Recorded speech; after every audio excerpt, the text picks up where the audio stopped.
নমস্কাৰ নিৰ্মালী পাকঘৰ এণ্ড লাইফষ্টাইলত আপোনালোকক সকলোকে আকৌ এবাৰ স্বাগতম জনালো। আপোনালোকৰ সকলোৰে নিশ্চয় ভাল, মোৰো খবৰ ভালে।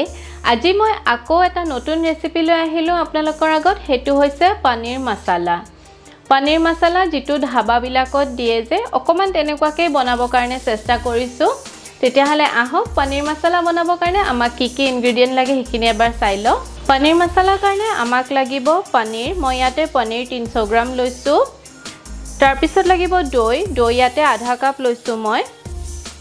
তাৰ পিছত মছলাত লাগিব আমাক জিৰা, গোটা জিৰা আধা চামুচ, তাৰ পিছত ধনিয়া গুৰি 1.5 চামুচ, জিৰা গুৰি 1.5 চামুচ, কাশ্মীৰী ৰেড চিলি পাউডাৰ 1 চামুচ, হালধি অকমান কসুৰি মিঠি আৰু গোটা গৰম মছলা আমাৰ এটা ডাঙৰ ইলাইচি, 3টা সৰু ইলাইচি, লং, দালচেনি আৰু নিমখ সোৱাদ অনুসৰি।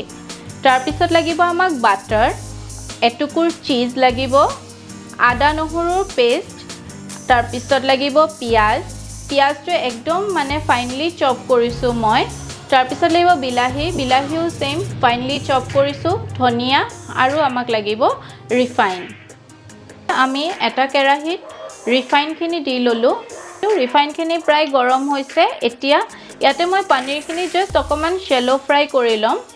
ইয়াতে মই একো দিয়া নাই, অকল পনীৰটো জাস্ট দি দিছো ৰিফাইনত।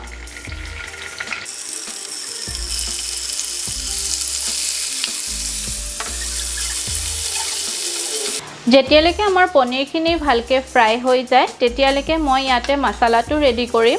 মছলাটোৰ কাৰণে ইয়াতে মই এটা মিক্সিং বাউলত দৈখিনি লৈ লৈছো। ইয়াতে মোৰ দৈ আধা কাপ আছে।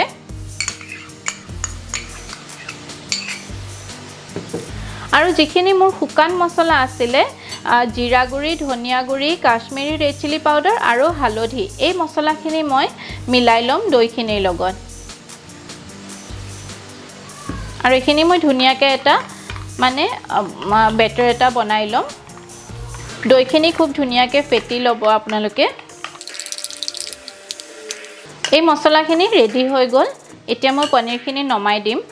পনীৰখিনি মোৰ এটা সাইডেদি অকমান হালধীয়া নিচিনা হৈ গৈছে। এতিয়া মই আনটো সাইডেদি লুটিয়াই দিছো। যেহেতু মই ইয়াতে বেলেগ একোৱে ব্যৱহাৰ কৰা নাই, হেতু কাৰণে অকমান কালাৰটো আহোতে টাইম লাগিছে।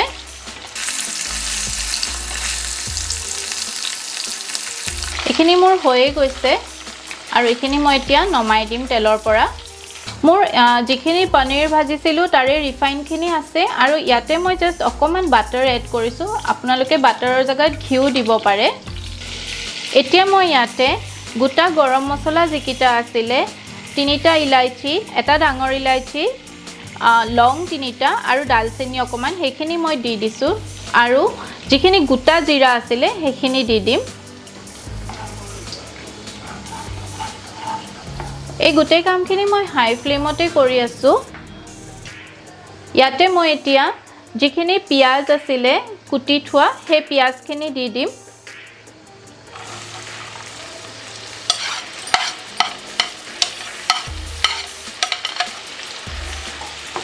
আৰু এইখিনি এতিয়া ধুনীয়াকৈ ভাজি ল'ম।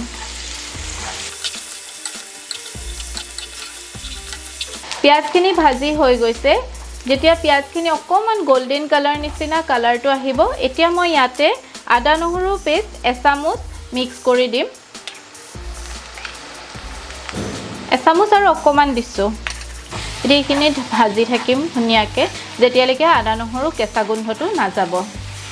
এইটো খুব সহজে হয় পনীৰৰ ৰেচিপি, একদম সিম্পল আৰু বহুত জলদি হৈ যায়, মানে ৰেচিপিটো বেছি টাইম নালাগে। আৰু এতিয়া ইমানখিনি টাইমতে মই ইয়াতে বিলাহীখিনিও এড কৰি দিম। বিলাহীখিনি দিয়াৰ লগে লগে ইয়াতে মই নিমখ দি দিম।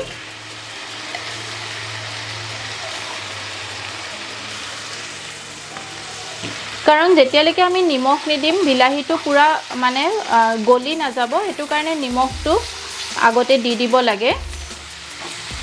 এতিয়া এইখিনি অকমান বিলাহীটো গলি যোৱালৈকে মানে সিমত ঢাকি দিম। বিলাহীখিনি সিজে মানে মই তেতিয়ালৈকে ধনিয়াখিনি একেবাৰে মিহি মিহিকৈ কাটি লৈছো। এতিয়া মই বিলাহীটো প্ৰায় গলি যাও নিচিনা হৈছে আৰু অকমান বিলাহীটো গলি যাওক তেতিয়ালৈকে মই আকৌ ঢাকনি মাৰি থৈ দিম এয়া চাওক মোৰ বিলাহী পিয়াজ আদা নহৰুৰ কেঁচা গোন্ধ সকলোখিনি মানে হৈ গৈছে আদা নহৰুৰ কেঁচা গোন্ধ গুচি গৈছে এতিয়া মই ইয়াতে এই দৈ মিশ্ৰণটো মিলাই দিম এই গুটে কামখিনি মই হাই ফ্লেমতে কৰিছো আৰু লগে লগে লৰাই দিছো ভালকে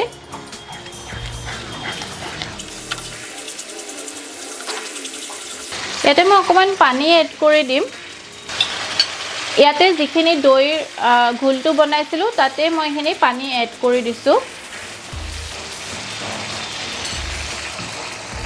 আৰু ইয়াতে মই কসুৰি মিঠিখিনি দি দিম এখিনি কসুৰি মিঠিখিনি মই ইয়াতে দি দিছো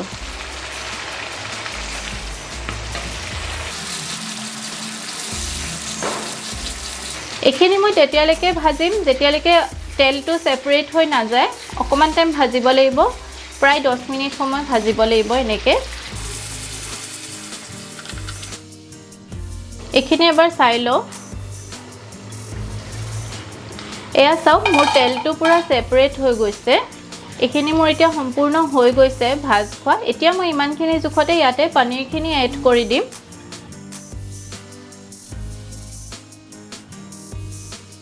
আৰু অকমান পানী দি দিম জাস্ট লাগাকে